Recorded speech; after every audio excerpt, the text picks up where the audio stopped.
ಡಿಕೆಶಿ ಪ್ರತಿಷ್ಠೆಯ ಕಾವೇರಿ ಆರತಿಗೆ ಆರಂಭದಲ್ಲೇ ವಿಘ್ನ ಬಿದ್ದಿದೆ. ಕಾವೇರಿ ಆರತಿ ವಿಚಾರದಲ್ಲಿ ಹೈಕೋರ್ಟ್ ನೋಟಿಸ್ ಕೊಟ್ಟಿದೆ.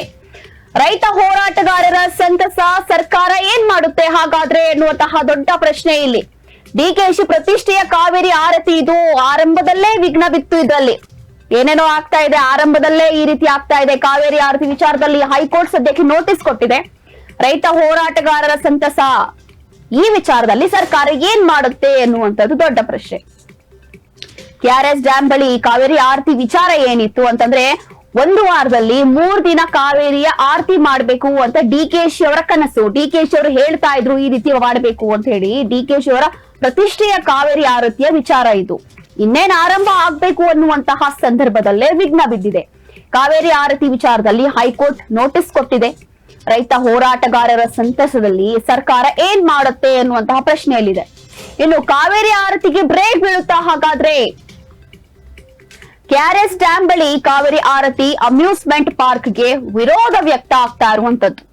ಕಾವೇರಿ ಆರತಿಗೆ ಏನಾದ್ರೂ ಬ್ರೇಕ್ ಬೀಳುತ್ತಾ ಅನ್ನುವಂತಹ ಪ್ರಶ್ನೆ ಇದೆ.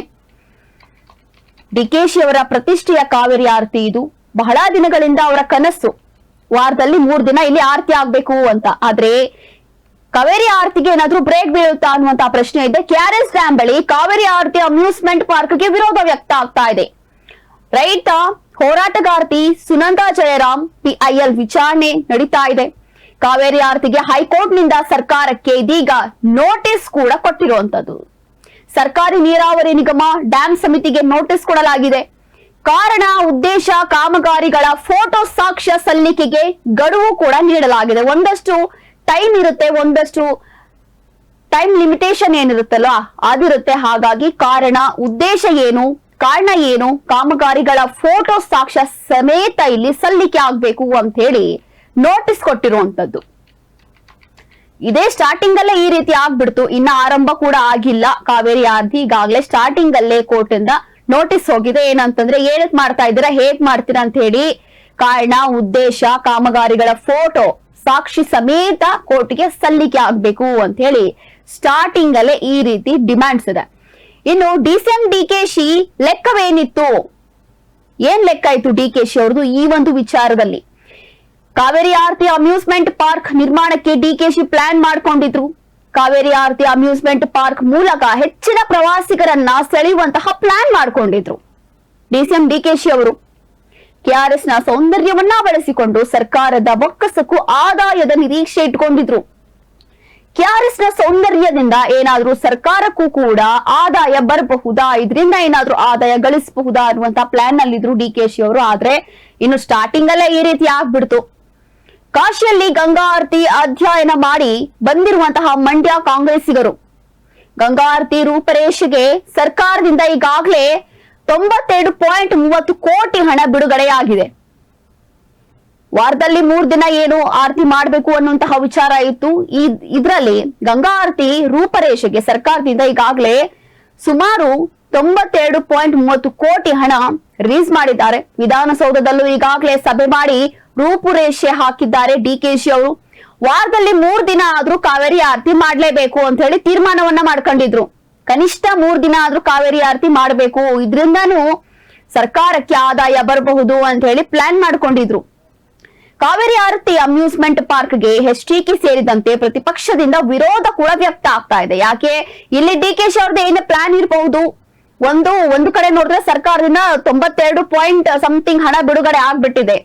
92 ಕೋಟಿ ಹಣ ಬಿಡುಗಡೆ ಆಗಿರುವಂತದ್ದು. ಹಾಗಾಗಿ ಇದ್ರಲ್ಲೂ ಕೂಡ ಏನೋ ಭ್ರಷ್ಟಾಚಾರ ಇದೆಯೋ ಅಥವಾ ಮತ್ತೊಂದಿದೆಯೋ ಅನ್ನುವಂತಹ ಪ್ರಶ್ನೆ ಇದೆ. ಹಾಗಾಗಿ ಎಚ್ಡಿಕೆ ಸೇರಿದಂತೆ ಪ್ರತಿಪಕ್ಷದಿಂದ ಕೂಡ ವಿರೋಧ ವ್ಯಕ್ತ ಆಗ್ತಾ ಇದೆ ಈ ಒಂದು ವಿಚಾರದಲ್ಲಿ. ಮಂಡ್ಯದಲ್ಲಿ ಜೆಡಿಎಸ್ ನಾಯಕರಿಂದ ಕಾವೇರಿ ಆರತಿ ಕಾರ್ಯಕ್ರಮಕ್ಕೆ ತೀವ್ರ ಆಕ್ಷೇಪ ಆಯಿತು. ಡಿಸ್ನಿ ಲ್ಯಾಂಡ್ ಪ್ಲಾನ್ ಕೊಟ್ಟಿದ್ದೇ ಕುಮಾರಸ್ವಾಮಿ ಅಂತ ಹೇಳಿ ಡಿಕೆಶಿ ಅವರು ತಿರುಗೇಟನ್ನ ಕೊಟ್ಟಿದ್ರು. ಡಿಸ್ನಿ ಲ್ಯಾಂಡ್ ಬಗ್ಗೆ ಎಲ್ಲರಿಗೂ ಗೊತ್ತೇ ಇದೆ. ಡಿಸ್ನಿ ಲ್ಯಾಂಡ್ ಅಂದ್ರೆ ಹೇಗೆ, ಅಲ್ಲಿ ಏನಿದೆ, ಒಂದು ಪ್ರವಾಸಿಗರ ತಾಣ ಅದು ಡಿಸ್ನಿ ಲ್ಯಾಂಡ್. ಅಲ್ಲಿ ಎಷ್ಟು ಟಿಕೆಟ್ ಇದೆ ಒಬ್ರಿಗೆ, ಹೇಗಿದೆ, ಅದರಿಂದ ಎಷ್ಟೆಲ್ಲ ಆದಾಯ ಬರ್ತಾ ಇರಬಹುದು ಅಂತ ಹೇಳಿ ಎಲ್ಲರಿಗೂ ಗೊತ್ತಿರುವಂತ ವಿಚಾರ. ಹಾಗಾಗಿ ಡಿಸ್ನಿ ಲ್ಯಾಂಡ್ ಪ್ಲಾನ್ ಕೊಟ್ಟಿದ್ದ ಕುಮಾರಸ್ವಾಮಿ ಅವರು. ಇವಾಗ ಯಾಕೆ ಈ ಒಂದು ಕಾವೇರಿ ಆರತಿ ಬೇಡ ಅಂತ ಹೇಳಿ, ಇದ್ರಲ್ಲೇನೋ ಇದಾಗಬಹುದು, ಇದ್ರಲ್ಲೇನೋ ಆದಾಯ ಬರಬಹುದು, ಅಥವಾ ಇದ್ರಲ್ಲೇನೋ ನಮ್ದೇನೋ ಪ್ಲಾನ್ ಇದೆ ಅಂತ ಹೇಳಿ ಇವಾಗ ಕುಮಾರಸ್ವಾಮಿ ಅವರು ಹೇಳ್ತಾ ಇದಾರೆ. ಯಾಕೆ ಡಿಸ್ನಿ ಲ್ಯಾಂಡ್ ಪ್ಲಾನ್ ಅವರೇ ಅಲ್ವಾ ಕೊಟ್ಟಿದ್ದು ಕುಮಾರಸ್ವಾಮಿ ಅವರು ಅಂತ ಹೇಳಿ ಡಿಕೆಶಿ ಅವರು ತಿರುಗೇಟನ್ನ ಕೊಟ್ಟಿದ್ದಾರೆ. ಡಿಸ್ನಿಲ್ಯಾಂಡ್ ಮಾದರಿಯ ಅಮ್ಯೂಸ್ಮೆಂಟ್ ಪಾರ್ಕ್ ನಿರ್ಮಾಣಕ್ಕೆ ಈ ಹಿಂದೆ ಪ್ರಸ್ತಾಪ ಕೂಡ ಮಾಡಿದ್ರು. ಹೌದು, ಕುಮಾರಸ್ವಾಮಿ ಅವರೇ ಡಿಸ್ನಿಲ್ಯಾಂಡ್ ಮಾದರಿಯ ಅಮ್ಯೂಸ್ಮೆಂಟ್ ಪಾರ್ಕ್ಗೆ ನಿರ್ಮಾಣ ಮಾಡ್ಲಿಕ್ಕೆ ಈ ಹಿಂದೆ ಪ್ರಸ್ತಾಪ ಕೂಡ ಮಾಡ್ಲಿದ್ರು. ಆದ್ರೆ ಇದೀಗ ಕಾವೇರಿ ಆರತಿಯ ವಿಚಾರದಲ್ಲಿ ಯಾಕೆ ವಿರೋಧವನ್ನ ವ್ಯಕ್ತಪಡಿಸ್ತಾ ಇದ್ದಾರೆ, ಏನ್ ಸಮಸ್ಯೆ ಇದ್ರಲ್ಲಿ ಅನ್ನುವಂತ ಪ್ರಶ್ನೆ. ಹಾಗಾಗಿ ಡಿಸ್ನಿಲ್ಯಾಂಡ್ ಬಗ್ಗೆ ಕುಮಾರಸ್ವಾಮಿ ಅವರೇ ಹೇಳಿದ್ರು, ಇದೀಗ ಯಾಕೆ ಮತ್ತೆ ಈ ರೀತಿ ವಿರೋಧ ವ್ಯಕ್ತ ಮಾಡ್ತಿದ್ದಾರೆ ಅಂತ ಹೇಳಿ ಡಿಕೆಶಿ ಅವರು ತಿರುಗೇಟ್ ಕೊಟ್ಟಿದ್ರು. ಇನ್ನು ಕಾವೇರಿ ಆರತಿ ಅಮ್ಯೂಸ್ಮೆಂಟ್ ಪಾರ್ಕ್ಗೆ ಮಂಡ್ಯದಲ್ಲಿ ವಿರೋಧ ವ್ಯಕ್ತ ಆಗ್ತಾ ಇದೆ. ಹೆದ್ದಾರಿ ತಡೆದು ಪ್ರತಿಭಟನೆ ಮಾಡಿದ್ದಾರೆ ರೈತ ಪರ ಹೋರಾಟಗಾರರು. ಡ್ಯಾಂನ ಸುರಕ್ಷತೆಗೆ ಪಟ್ಟು ಬೀಳುವ ಯೋಜನೆ ಬೇಡವೇ ಬೇಡ. ನೋಡಿ, ಈಗಾಗಲೇ ಒಂದು ಕಡೆ ವಿರೋಧ ಪಕ್ಷದಿಂದ ವಿರೋಧವೇ ವ್ಯಕ್ತ ಆಗ್ತಾ ಇದೆ. ಇದು ಸರಿ ಅಲ್ಲ, ಇದು ಬೇಡ, ಸರಿ ಹೋಗೋದಿಲ್ಲ, ಬೇಡ ಅಂತ ಹೇಳ್ತಿದ್ದಾರೆ. ಆದ್ರೆ ಡಿಕೆಶಿ ಅವರು ಇದೇ ಒಂದು ವಿಚಾರದಲ್ಲಿ ಅಮ್ಯೂಸ್ಮೆಂಟ್ ಪಾರ್ಕ್ ಏನಿತ್ತು, ಡಿಸ್ನಿಲ್ಯಾಂಡ್ ಏನಿತ್ತಲ್ವಾ, ಈ ಒಂದು ವಿಚಾರನ ಹೇಳ್ತಾರೆ. ಡಿಸ್ನಿಲ್ಯಾಂಡ್ ಬಗ್ಗೆ ನೀವೇ ಅಲ್ವಾ ಐಡಿಯಾ ಕೊಟ್ಟಿದ್ದು, ಇವಾಗ ಯಾಕೆ ತಡಿತಾ ಇದ್ದೀರಿ ಅಂತ. ಆದ್ರೆ ಇದೇ ಒಂದು ಗ್ಯಾಪ್ ಅಲ್ಲಿ ಕಾವೇರಿ ಆರತಿ ಅಮ್ಯೂಸ್ಮೆಂಟ್ ಪಾರ್ಕ್ ಮಂಡ್ಯದಲ್ಲಿ ಹೆದ್ದಾರಿಯನ್ನ ತಡೆದು ರೈತರು ಹೋರಾಟವನ್ನ ಮಾಡ್ತಿದ್ದಾರೆ. ಡ್ಯಾಂನ ಸುರಕ್ಷತೆಗೆ ಬಹುಶಃ ಇಲ್ಲಿ ಪೆಟ್ಟು ಬೀಳಬಹುದು. ಇಂತಹ ಯೋಜನೆ ಬೇಡವೇ ಬೇಡ, ನಮಗೆ ಡ್ಯಾಮ್ ಮುಖ್ಯ, ಈ ಯೋಜನೆ ನಮಗೆ ಬೇಡ ಅಂತ ಹೇಳಿ ಪ್ರೊಟೆಸ್ಟ್ ಮಾಡಿದ್ದಾರೆ, ಪ್ರತಿಭಟನೆಗಳು ಮಾಡ್ತಾ ಇದ್ದಾರೆ. ಆರತಿ ಅಮ್ಯೂಸ್ಮೆಂಟ್ ನಿಂದ ಯಾವ ಅಭಿವೃದ್ಧಿ ಆಗುತ್ತೆ ಹೇಳಿ ಅಂತ ಪ್ರಶ್ನೆ ಮಾಡಿದ್ದಾರೆ. KRS ಸುತ್ತಮುತ್ತಲಿನ ಹಳ್ಳಿಗಳು, ಕಾಲೋನಿಗಳು ಅಭಿವೃದ್ಧಿ ಆಗುತ್ತಾ ಇದರಿಂದ? ಇಲ್ಲಿ ಆರತಿ ಮಾಡೋದ್ರಿಂದ ಏನ್ ಅಭಿವೃದ್ಧಿ ಆಗ್ಬಿಡುತ್ತೆ? KRS ಸುತ್ತಮುತ್ತ ಹಳ್ಳಿಗಳು ಇದಾವೆ, ಕಾಲೋನಿಗಳು ಇದೆ, ಅದ್ರಲ್ಲಿ ಏನಾದ್ರೂ ಅಭಿವೃದ್ಧಿ ಕಂಡು ಬರಬಹುದಾ? ಇಲ್ಲ ತಾನೆ, ಮತ್ತೇನಕ್ ಮಾಡ್ತೀರಿ ಇದನ್ನ ಅಂತ ಹೇಳಿ ಪ್ರೊಟೆಸ್ಟ್ ಮಾಡ್ತಾ ಇರುವಂತದ್ದು. ಸಾಂಸ್ಕೃತಿಕ ಕಾರ್ಯಕ್ರಮದ ನೆಪದಲ್ಲಿ ಅನೈತಿಕ ಸಂಸ್ಕೃತಿ ನಡೆಯುತ್ತಾ ಇಲ್ಲಿ. ಹಾಗಾಗಿ ಇಲ್ಲಿ ರೈತರ ಪರ ಹೋರಾಟಗಾರರು ಪ್ರತಿಭಟನೆ ಮಾಡ್ತಾ ಇರುವಂತದ್ದು. ಪುರೋಹಿತ ಶಾಹಿ ನಿರ್ಧಾರಗಳಿಗೆ ಅವಕಾಶ ಕೊಡಲ್ಲ ಅಂತ ಪಟ್ಟು ಹಿಡಿದಿದ್ದಾರೆ. ನಕಲಿ ರೈತರನ್ನ ಕರೆಸಿ ಕಾವೇರಿ ಆರತಿ ಸಭೆ ನಡೆಸಿದ್ದಾರೆಂದು ಆರೋಪ ಕೂಡ ಮಾಡ್ತಿದ್ದಾರೆ. DK ಶಿವಕುಮಾರ್ ಸಭೆಯಲ್ಲಿ ಭಾಗಿಯಾಗಿದ್ದವರ ಮೇಲೂ ಅನುಮಾನ ಬರ್ತಾ ಇದೆ. DCM ಅವರು ಸಭೆ ಮಾಡಿದ್ರು ಈ ಒಂದು ವಿಚಾರದಲ್ಲಿ. ಹಾಗಾಗಿ ಇಲ್ಲಿ ನಕಲಿ ರೈತರನ್ನೇ ಕರ್ಸ್ಕೊಂಡು ಇವ್ರೇನಾದ್ರೂ ಸಭೆ ಮಾಡ್ಕೊಂಡು ಇದೀಗ ರೈತರ ಮೇಲೆ ಹಾಕ್ತಿದ್ದಾರೆ ಅನ್ನುವಂತಹ ಇಲ್ಲಿ ಅನುಮಾನ ಕೂಡ ಬರ್ತಾ ಇದೆ. ಯಾಕೆ ಅಂತಂದ್ರೆ ಮಂಡ್ಯದಲ್ಲಿ ರೈತರೇ ಇದೀಗ ಪ್ರೊಟೆಸ್ಟ್ ಮಾಡ್ತಾ ಇದ್ದಾರೆ, ಬೀದಿಗಿಳಿದು ರೋಡ್ಗಿಳಿದು ಪ್ರತಿಭಟನೆ ಮಾಡ್ತಿದ್ದಾರೆ. ಇಲ್ಲಿ ನಮ್ಮ ಡ್ಯಾಮ್ಗೆ ಸಮಸ್ಯೆ ಆಗಬಹುದು, ಪೆಟ್ಟು ಬೀಳಬಹುದು, ಇಂಥ ಯೋಜನೆ ನಮಗೇನಕ್ಕೆ, ನಮಗೇನಾದ್ರೂ ಇದರಿಂದ ಅನುಕೂಲ ಆಗುತ್ತಾ ಅಥವಾ ಅಕ್ಕಪಕ್ಕ ಇರುವಂತಹ ಹಳ್ಳಿಗಳಿಗೆ ಏನಾದ್ರೂ ಅಭಿವೃದ್ಧಿ ಆಗುತ್ತಾ? ಆಗಲ್ಲ ತಾನೆ, ಮತ್ತೆ ಬೇಡ ಅಂತ ಹೇಳಿ ಇಲ್ಲಿ ಪಟ್ಟು ಹಿಡಿದಿರುವಂತದ್ದು. ಇನ್ನು ಆರತಿಯನ್ನ ಮಾಡೇ ಮಾಡ್ತೀವಿ, ಕೋರ್ಟ್ ಕೇಳಿರುವ ಎಲ್ಲಾ ವಿವರಗಳನ್ನ ಕೊಟ್ಟೇ ಕೊಡ್ತೀವಿ, ಕೋರ್ಟ್ ಅನುಮತಿ ಪಡೆದೇ ಕಾವೇರಿ ಆರತಿ ಮಾಡ್ತೀವಿ, ಹೋರಾಟಗಾರರಿಗೆ ಸಂತೋಷ ಆಗಿರ್ಬಹುದು ಆಗ್ಲಿ ಎಂದು ಚಲುವರಾಯಸ್ವಾಮಿ ಸದ್ಯಕ್ಕೆ ನಾನೇನು ಹೇಳೋದಿಲ್ಲ ಎಂದು DK ಶಿವಕುಮಾರ್ ಹೇಳಿದ್ದಾರೆ. ಕೋರ್ಟ್ ಕೇಳಿರುವ ಎಲ್ಲಾ ವಿವರಗಳನ್ನ ನಾವು ಕೊಡ್ತೀವಿ, ಕೋರ್ಟ್ ಅನುಮತಿ ಪಡೆದೇ ಕಾವೇರಿ ಆರತಿ ಕೂಡ ಮಾಡ್ತೀವಿ, ಹೋರಾಟಗಾರರಿಗೆ ಸಂತೋಷ ಆಗಿರಬಹುದು ಆಗ್ಲಿ ಎಂದ್ರು ಚಲುವರಾಯಸ್ವಾಮಿ ಅವರು. ಇದೇ ವಿಚಾರದಲ್ಲಿ ಸದ್ಯಕ್ಕೆ ನಾನು ಏನು ಹೇಳೋದಿಲ್ಲ, ಮುಂದಕ್ಕೆ ನೋಡೋಣ ಏನಾಗ್ಬಹುದು ಅಂತ ಹೇಳಿ DCM ಅವರು ಹೇಳಿದ್ದಾರೆ. ಇನ್ನು ವಿಧಿವಿಧಾನವೇ ಸರಿ ಇಲ್ವಾ ಹಾಗಾದ್ರೆ ಅನ್ನುವಂತಹ ಪ್ರಶ್ನೆ. ಯಾಕೆ ಅಂತಂದ್ರೆ ಇಲ್ಲಿ ಸ್ಟಾರ್ಟಿಂಗ್ ಅಲ್ಲೇ ಇಷ್ಟು ವಿರೋಧ ವ್ಯಕ್ತ ಆಗ್ತಾ ಇದೆ. ಇಲ್ಲಿ ಆ ಒಂದು ಡ್ಯಾಮ್ಗೆ ಸಮಸ್ಯೆ ಆಗಬಹುದು, ಪೆಟ್ಟು ಬೀಳಬಹುದು ಅಂತ ಹೇಳಿ ರೈತರು ಇಲ್ಲಿ ಹೋರಾಟ ಮಾಡ್ತಿದ್ದಾರೆ. ವಿರೋಧ ಪಕ್ಷದಿಂದ ವಿರೋಧ ವ್ಯಕ್ತ ಆಗ್ತಾ ಇದೆ, ಇದು ಸರಿ ಇಲ್ಲ ಅಂತ. ಹಾಗಾಗಿ ಆರತಿ ಮಾಡೇ ಮಾಡ್ತೀವಿ ಅಂತ ಹೇಳ್ತಿದ್ರು. ಇನ್ನು ಈ ಒಂದು ವಿಧಿವಿಧಾನವೇ ಸರಿ ಇಲ್ವಾ ಅಂತ ಪ್ರಶ್ನೆ ಇದೆ. ಕೋರ್ಟ್ ಕೇಳಿರುವ ಎಲ್ಲಾ ವಿವರಗಳನ್ನ ಕೊಟ್ಟೇ ಕೊಡ್ತೀವಿ, ಕೋರ್ಟ್ ಅನುಮತಿ ಪಡೆದೇ ಕಾವೇರಿ ಆರತಿಯನ್ನ ಮಾಡ್ತೀವಿ, ಸದ್ಯಕ್ಕೆ ನಾನೇನು ಹೇಳೋದಿಲ್ಲ ಅಂತ ಹೇಳಿದ್ದಾರೆ DCM ಅವರು. ಹಾಗಾಗಿ ವಿಧಿವಿಧಾನವೇ ಸರಿ ಇಲ್ವಾ ಈ ಒಂದು ವಿಚಾರದಲ್ಲಿ, ಆರತಿ ವಿಚಾರದಲ್ಲಿ?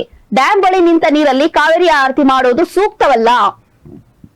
ಡ್ಯಾಮ್ ಬಳಿ ಏನ್ ನೀರು ನಿಂತಿರುತ್ತೆ ಅಲ್ಲೇ ಹೋಗ್ಬಿಟ್ಟು ಆರತಿ ಮಾಡೋದು ಸೂಕ್ತ ಅಲ್ಲ. ಹರಿಯುವ ನದಿಗೆ ಆರತಿ ಮಾಡಿದ್ರೆ ಪಾವಿತ್ರ್ಯತೆ ಹೆಚ್ಚು.